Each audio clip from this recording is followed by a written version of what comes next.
Afternoon, everybody. Thank you for joining us for the May 6th Planning Commission meeting. We have, I guess, Fred, if we can get a roll call. I will. All right. Mr. Henninger. Here. Ms. Wilcutt. Mr. Harwell. Here. Mr. Respento. Mr. Broadhead. Here. Ms. Andrus. Here. Mr. Goulas. Here. Mr. Roberts. And Mr. Armstead. Here. The next order of business would be approval of the minutes from the April 1st, 2025 meeting. The system did go down, so we won't have minutes to approve tonight, but we'll carry that approval over to next month's meeting. Communication, I don't think Stuart has any because he's not here, and I don't have any, so we don't have any communication for that, and we have no old business. Tonight we do have one case beforehand. For this case, we are here to hear whether or not Samford can make an amendment to its development plan for the proposed buildings that are on this plan, and so we're just trying to make sure we focus on that purpose for this meeting and not for other things that might spill over and some other things that have been going on with regard to Lakeshore. So just saying that to kind of preface this for the case. But for new business, we do have one case. It's case number AD 24-04-01, and it is Landmark Development Services LLC, and owner Samford University. So if you would come up and present your case, just state your name and address, and then and present your case.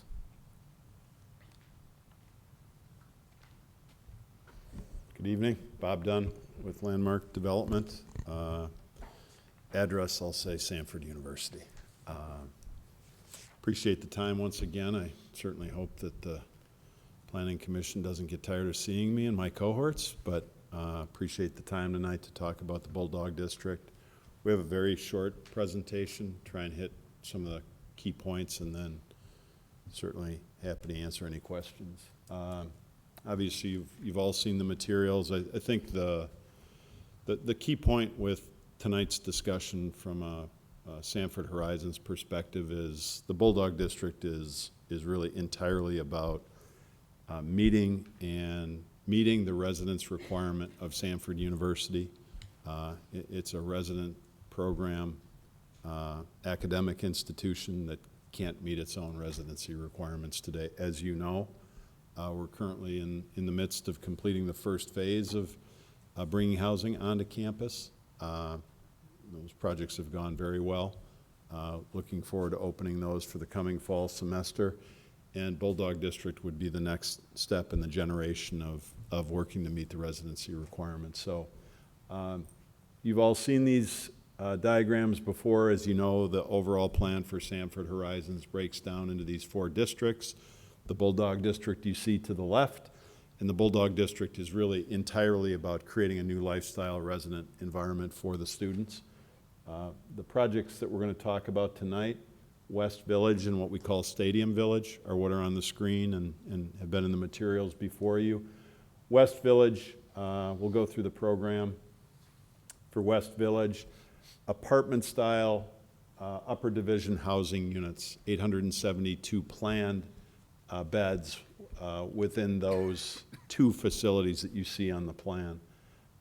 In addition to that, we have a significant amount of parking that will need to be replaced, and additional parking that would be built on campus, essentially below grade. And then the amenities is a large part of what this plan is about.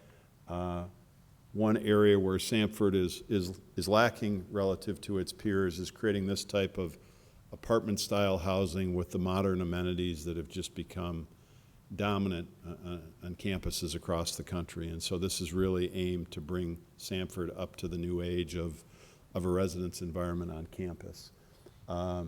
These images, I think, give you a good sense of the type of environment that we envision for the Bulldog District. It's largely about what I said, lifestyle and creating activity in and among the student body. And one of the things that's important here is, how this will affect not just campus, but the opportunities that we believe Bulldog District will create for the broader Samford Horizons development, and ways in which it will help us address issues like traffic on Lakeshore Drive and what have you. So I think these images are helpful. We spent a good amount of time on this image. And I want to call your attention to one important point with this image. In working with city staff and commentary that we've gotten from others, the original plan for the Bulldog District looked very different than this. It basically had, where you see those long segments of building running east and west, we had buildings that ran in parallel to one another. In other words, you had a long building without those fingers that extend to the south running along Lakeshore Drive. And I think, as we first saw that, we kind of reacted to it as others saw that, in particular staff. I think we all said there's probably a better way to deal with this and soften the impact on Lakeshore Drive, frankly create a more residential feeling design, something that feels more responsive to the neighborhood and frankly fits totally within the character of Samford University. While the building will stand proud on Lakeshore Drive, I know we've all felt, and I think everyone that has seen this, that rotating the plan so that you've got the taller portion of the building back to the north, and then you've got one story down, these finger elements that will extend down to the south, we felt dramatically changes the character of these two buildings on Lakeshore Drive, and so hopefully you'll agree with us on that. The Stadium Village is a really interesting opportunity for us. This has really two elements to it. One is, again, additional student residence. In this case, about 220 beds, 70 parking stalls, similar amenities to what we have planned for West Village. But there's one distinction with this phase of the project. The lowest level, frankly, where the concourse is for the stadium today, would become kind of the center point on campus for student life. A big part of what we're trying to accomplish here is to make the stadium and this segment of the stadium kind of the connecting spine from upper campus residents right through the center of campus, where certainly for students, you've got one of the more iconic elements of the campus, something the students identify with, taking amenities that sit there today for game day and using those amenities to create lifestyle elements that we know students will greatly value. So there's a lot about this plan that's important, to the evolution of campus life. You can kind of see what I'm talking about, where those arched windows are. If you can imagine now where the new rec center is, you've got this concourse level environment that will circulate all the way around the stadium. And the idea is to create a hub of activity all day, every day, where all students can come together. We've got ideas about how to better utilize the stadium, make that something more than a building that's used for practice and, a handful of events a year. And I think this image does a great job of showing you what day-to-day student life can become. And then on game day, it will transform to be concessions and the type of amenities that we need on game day. As you've heard me say before, we've done a lot of work in the sports industry, and these are the types of things that we're seeing really create value and opportunity to better utilize this type of facility. So while its core use is residence, I happen to believe, I think most share this opinion, this is going to become a defining element of the university entirely. A lot of schools have a great student union environment. To me, that's really what this is intended to become, is kind of the center point for campus life. And the interesting thing is it also then bridges to the broader Samford community on game day and hosting other events. I think a school that's done an incredible job doing something very much like this on a larger scale is Notre Dame. They realized that Notre Dame Stadium is an icon, and so they created a whole environment that surrounds the stadium that really is, in many respects, I think it's fair to say, has become what I said, the center point of campus. So I believe that is the extent of the presentation tonight. We thought we'd keep it short and to the point. Happy to answer any questions that you have. We're going to open the public portion now, so Mr. Dunn, if you would step back, we'll do that, and then we'll have you come back up and ask questions at that Great, time. thank you. Anybody from the public want to share a comment, speak this time? Come on. Come, if you'll come to the mic and state your name and address, and write it in the book, and then be happy to hear. Hi, my name is Rebecca Vaughn. I live on at 453 Lakewood Drive, which is about a block away from this district. And let me just say at the outset, I'm a Samford graduate, love the school, but the encroachment on the neighborhood is something that that I recall from, and I do recall when Howard College moved to the neighborhood. I live in my old family home, so we've been there since '51. And, you know, there was always a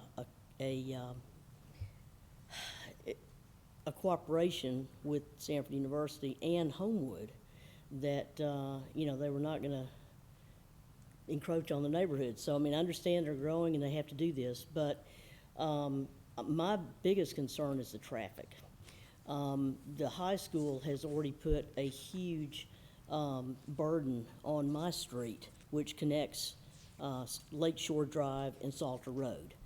I can sit on my front porch at 3:15 in the afternoon, and I have counted almost 100 cars right after each other, you know, on that street. Same at 8 o'clock in the morning.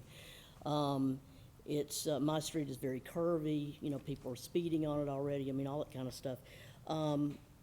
Also, there is not a traffic light at Cornelius Drive, which is the street that connects down to Lakeshore from my street. There is a traffic light a block up east there at the university. But I'm very concerned because ever since I-65 started coming out onto Lakeshore, which was not something that used to happen, but you know, years ago they made an exit over there.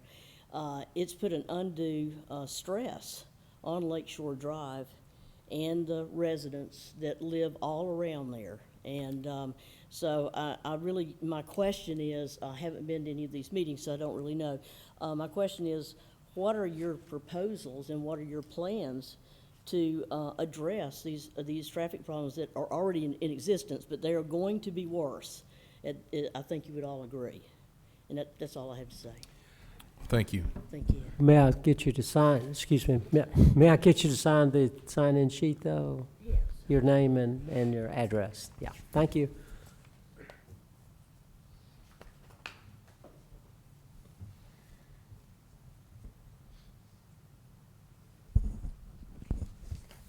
Thank you. Is there anyone else that wishes to speak at this time? If no one else, Mr. Dunn, if you'll come back up, we'll ask you a few questions.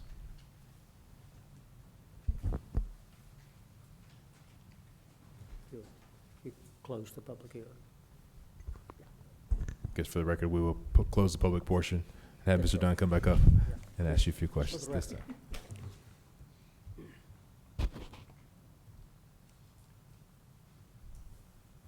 I guess I'll ask, has there been any traffic studies specific to this new Bulldog district development? I mean, we've seen some traffic studies from across the street, but for this specific use? The traffic work that we've done, the traffic analysis included this particular development. Good question.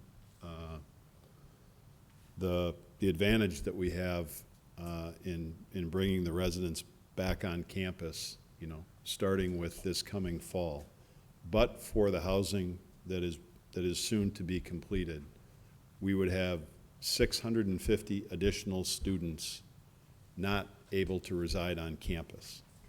If we take, you know, a commuter factor and you take 650 students at multiple trips a day, at least two, but frankly, there's generally many more than 2 trips per day that occur because of a commuter type campus. That's thousands of trips generated a day. That's just what we're dealing with now. As we go forward, this is an additional, roughly 1,000 beds. Again, twice a day, and it's not just to campus and back, it's all day, every day trips that are generated. So one of the things that we learned in the traffic study is by bringing the resident base back on campus and residing there, a massive amount of traffic is removed from city streets, Lakeshore Drive in particular. So we view this as a net positive by bringing the resident base back on campus, just strictly from a traffic perspective. All right, thank you. And then do you know how many current students are at, or approximate students that are at Samford? And then do y'all have a goal amount of students? Because, you're adding in a lot of beds to help house those students. I'll ask Jeff Polishek. I don't want to misquote. I think I know the numbers, but he lives this all day, every day. So I'll ask Jeff to comment on the number of students. With respect to the growth, Samford is growing.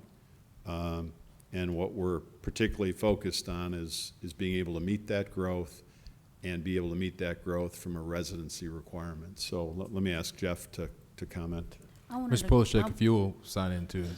I wanted to say real quick, by putting the students on campus, you're reducing the number of cars coming down Lake Shore to access the campus, and you're also providing the parking along with the beds that are being proposed.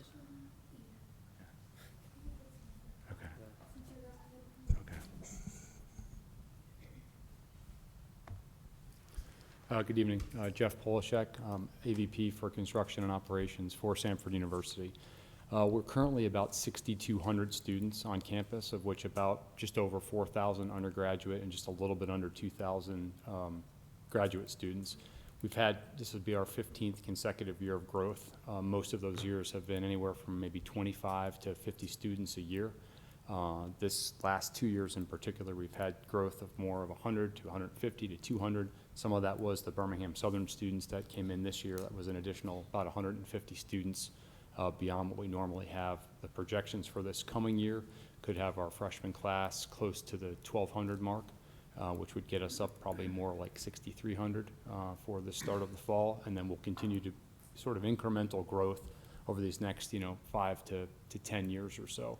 I wouldn't say our max growth. I'll be careful how I phrase this. We're not looking to be a massive institution. I think our numbers, if we're in that 6,700 range, give or take, over these next 5 to 7 years. But we do have a residency requirement that Mr. Dunn referenced to, where we have 75% of our students in the undergraduate class required to live on campus. With the new housing we're finishing this fall, which adds another 650, the hope was that we'd be almost at 75 then, but our numbers have continued to go up quickly. So we're probably going to be maybe 68, 69% with the growing classes. So we'll be able to fill these buildings very quickly. And again, I think the traffic trips are a big deal for us, because almost all of these students now are living off campus. And so bringing them back on campus, and with the additional food venues and retail things that we're doing on campus as well, keeps them there. They're not coming and going like they would normally if they were commuters. So does that answer some of that question? Yeah, does that amount get you to your 75% of the ones that are proposed here? As we continue to grow, yeah, okay, that will get us to those numbers of 75%. It's a bit of a push-pull at times with that, trying to hit those targets to make sure we don't want to build spaces we can't fill. That's why we just did these 650. We sort of waited until we had the demand, but the demand is there and growing quickly. So thank you. So with these,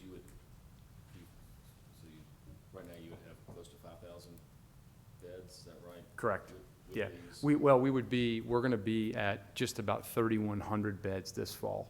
So it would push us to about 4,100 beds or so, which as our freshman and our undergraduate numbers continue to grow, that's going to balance out to about that 75%. So yeah, we're So you must have all your undergraduates could be housed. like I said, we have a requirement for 75%. The more apartment styles we build for our students, we'll probably even start to pull, seniors and folks that are there, that are living off campus now, because we just don't have enough apartment style rooms for them, which that West Village behind there is apartment style.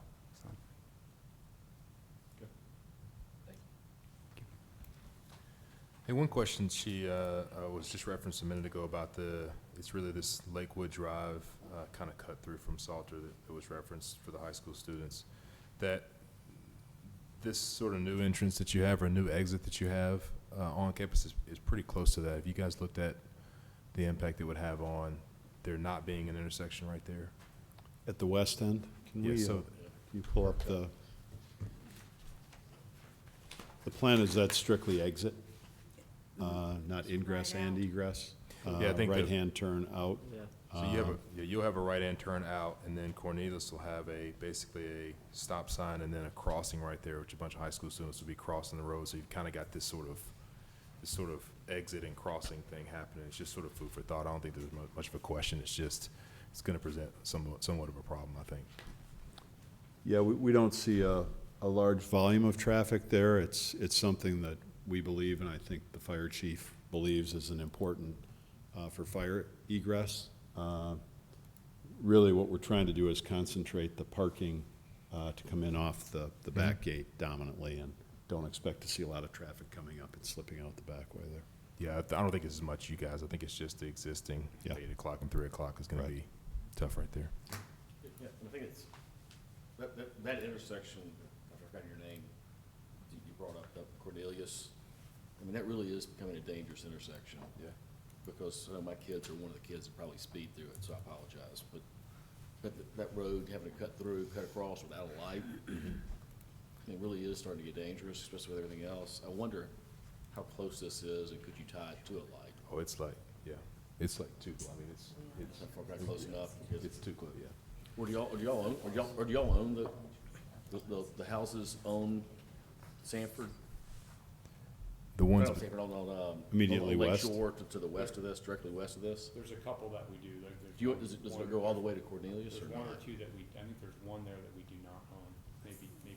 I think that shows, There's a tax map, I don't know who's controlling Yeah. the There's tax another. map that shows. There it is. Yes, yeah. Zoom in to the bottom left of that. So your Bottom road left, that's keep it moving down. you're probably coming out right where that sort of. I'm guessing Yeah, somewhere. you're missing it, but Yeah. So that Right. Cornelius is right there in that Yeah, exit that you're talking about. We own the 400 on Cornelius, the 465 we own, and then we don't own 500, and then 504. I think 508, but the one next to that we do. I'm trying to look at that quickly, but that's, I was talking to Cale earlier. That intersection right there really is a challenge. It helps slow down traffic on Lake Shore, but also creates dangerous with all the kids trying to cut across it, including mine. If there's a way to improve Lake Shore as a part of all of this, I know it's an ALDOT controlled road, but if we gotta have an exit, if y'all are having an exit out, if there's a way to do that in a way that helps fix that Cornelius intersection, that'd be helpful.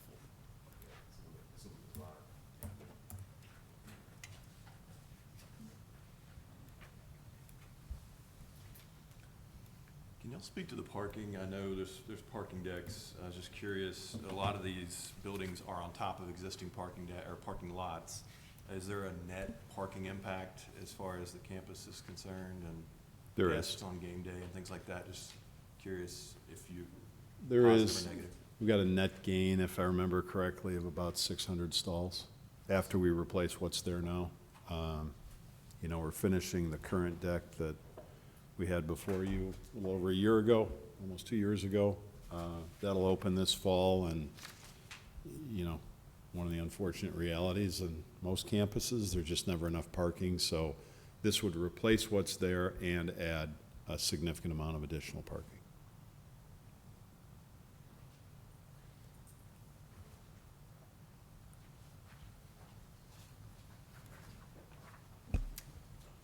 I make a motion to approve. Second.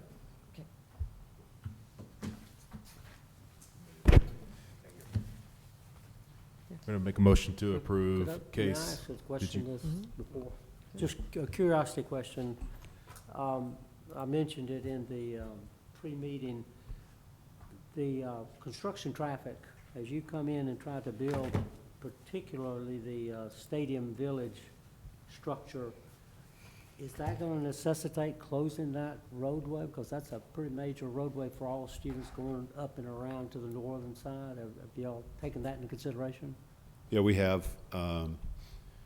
You know, I think one advantage we have today that we didn't have 2 years ago is, you know, it's a tight campus. There's no ability to move on narrow roads and what have you, and we have a lot of construction at the very high end of campus, concentrated in the back corner, where the roadways are as tight as any place on campus. And frankly, we have $300 million of construction ongoing on campus, and so as we look to the future, that's probably the maximum of what we will ever see as a part of the Samford Horizons development at one point in time. That much traffic in that much of a constrained location on campus, and frankly, we've gotten through that well. It's a little bit less constrained down here. We're not as concerned about, you know, the east-west dimension of that site. You know, we're kind of used to building in urban areas which are really, really tight. I'm not going to say it's without problem, but I think we're comfortable that logistically we can move traffic, we can move students through that area while we're under construction, Okay, and get it done, you know, as quickly as we can so that the impediment goes away. And then my final question, I brought this up another time. Immediately to the east of that stadium village, you have a number of restroom facilities. Again, that, you know, that they're right out in the open, and I'm sure they're going to be properly maintained. Particularly, you have all the guests coming to the games and everything. But Yeah, we've talked about this. Yeah. I would just ask you to, we don't have the plan up, but I don't want to say those are going to be restrooms specifically. okay. Those are outbuildings. We want to create a concourse-type environment. We do this in a lot of stadiums. Create a space between the outside gate and the, you know, where the concessions, the amenities are. I mean, quite honestly, we're probably going to want to tuck those restrooms inside the footprint of the building. We just haven't advanced design enough. But think of that more as a gathering space, amenities, creating an outdoor plaza where students will get, you know, gather and collect all day, every day. So while those yellowish buildings look like restrooms, that's not really the intent out there. The intent is to draw people on game day through the building and out and take advantage of the concourse where there's space. You know, you can have queuing for concessions and that type of thing. We know we have to provide restrooms. I mean, we can't do this and not provide restrooms, but we want to find a way to disguise those so as you move through the space, you don't really notice them. That was my So duly concern, noted. too. We share your opinion. Okay. Fred, I'm gonna make a motion to approve case AD 24-04-01. You want to, or she does? I made the motion. Jennifer already made. I made the motion. I'll Who second the made- motion. I made the motion and somebody there seconded Pat- it. And who seconded that? Patrick. Patrick, we'll get Patrick.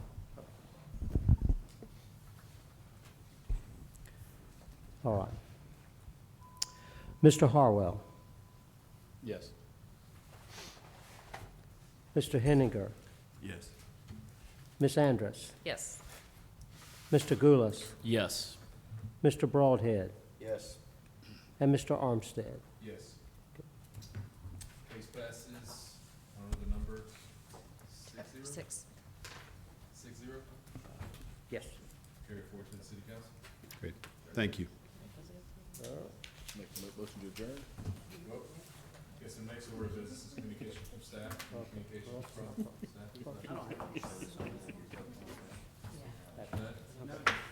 Very good. Motion to adjourn. All right.